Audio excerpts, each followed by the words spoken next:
Well, Mariah is singing again, so I guess the festive season is in full swing. And as the cold nights settle in and the wicks start burning and the cinnamon starts baking, it's the perfect time to cozy into some nice holiday games to unwind from another depressing year. I'm Jaden, and whether you're looking for chill vibes, epic adventures, or just something to keep you busy in between holiday meals, I've got some options you might not have considered. Let's start with Traveller's Rest, a cozy little indie gem that throws you into the role of a medieval tavern keeper. Picture a cozy little spot where you can brew ales, cook hearty meals, and create the ultimate hangout for the locals. If Stardew Valley had a cousin who swapped farming for crafting beer and running a pub, this would be it.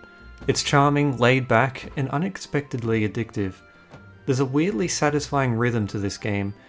Brewing your own drinks, tinkering with recipes, and decorating your tavern almost feels relaxing. You start with a bare bones inn, but before you know it, you're running a bustling hub full of life, laughter, and an Irish amount of alcohol.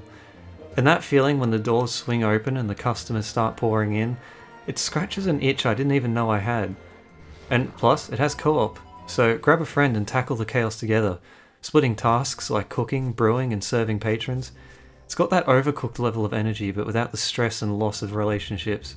If you're into games that mix crafting, management, and just pure cozy vibes, then Traveller's Rest is definitely one to check out. It can be hectic, but endlessly rewarding nonetheless. If survival games with a historical flair are your thing, then this one is a solid pick. Medieval Dynasty is not just about surviving for yourself, it's about building a legacy. The gameplay is all about constructing a village, managing resources, and even establishing a family dynasty that spans generations. It strikes this unique balance between challenging and oddly peaceful. You're surviving the medieval grind, but at your own pace, which makes it approachable even if you're not typically a survival genre enthusiast.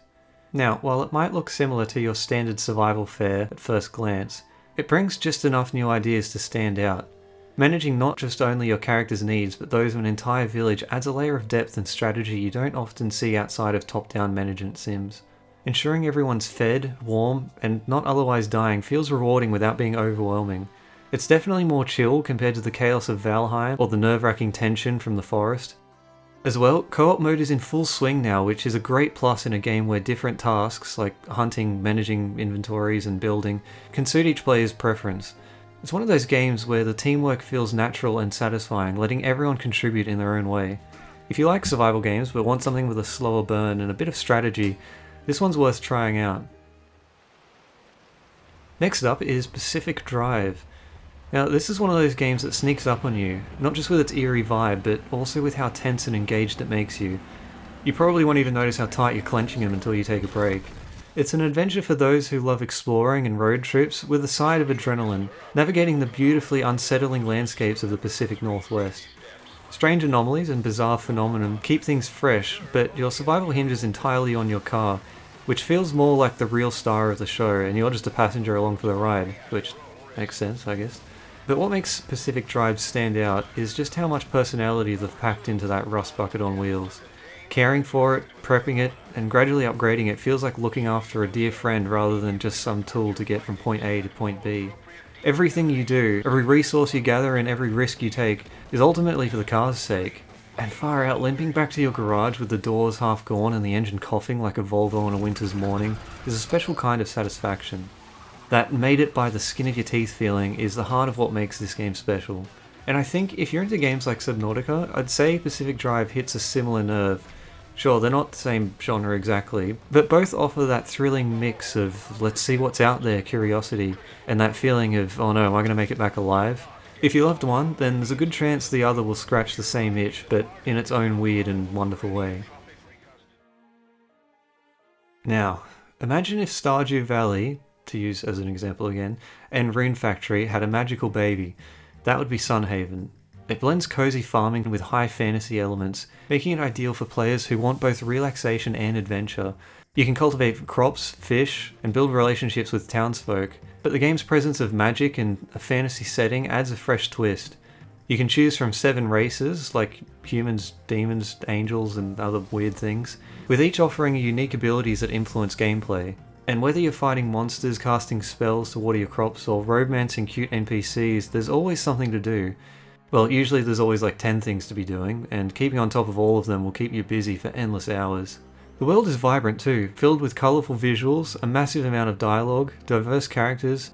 It all makes Sunhaven feel really alive. And unlike many farming sims, the NPCs have dynamic dialogue that evolves over time, even remembering past interactions. It is a game with a massive amount of content, and one that, if you enjoy, you'll get your money's worth out of it 10 times over. It's also this kind of game that strikes the right balance as we're coming into the holiday season, as it includes even a winter season with holiday festivals and different kinds of events to participate in, which can be a lot of fun, especially when you look outside to see the snow falling. And also, the game supports up to 8-player co-op, so again, you can push blame around for who forgot to water the crops. This one is a little bit different from the rest of the list. Unlike the laid-back farming sims like Sunhaven and Traveller's Rest, Wings of Ruin focuses on turn-based strategy and a single-player story. And this is not to be compared to other entries in the Monster Hunter franchise. Wings of Ruin takes a softer, more strategic approach, replacing real-time action with a turn-based combat and emphasizing your relationships with your monsties, which are your hatched monster companions, if you couldn't figure that out from the name.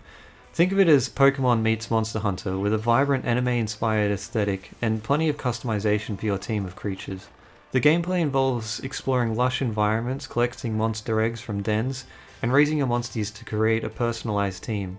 Combat centers on a rock-paper-scissors mechanic, which is flashy, engaging, and easy to pick up. Like Pokemon, I found the joy comes from hatching and customizing monsters, finding new, unique abilities and combat playstyles. It adds depth for players who love RPG-style progression, and Monster Hunter Stories 2 is perfect for the holidays because it strikes a balance between cozy exploration and strategic gameplay. Its colourful visuals, light-hearted tone, and satisfaction of building a monsty team make it approachable and fun for players of all skill levels. And plus, its semi-open world design and detailed environments create an inviting escape for long winter nights. And I will quickly mention that it does have multiplayer, but it's unfortunately rather limited. It's not like sharing a playthrough together, but it's there nonetheless.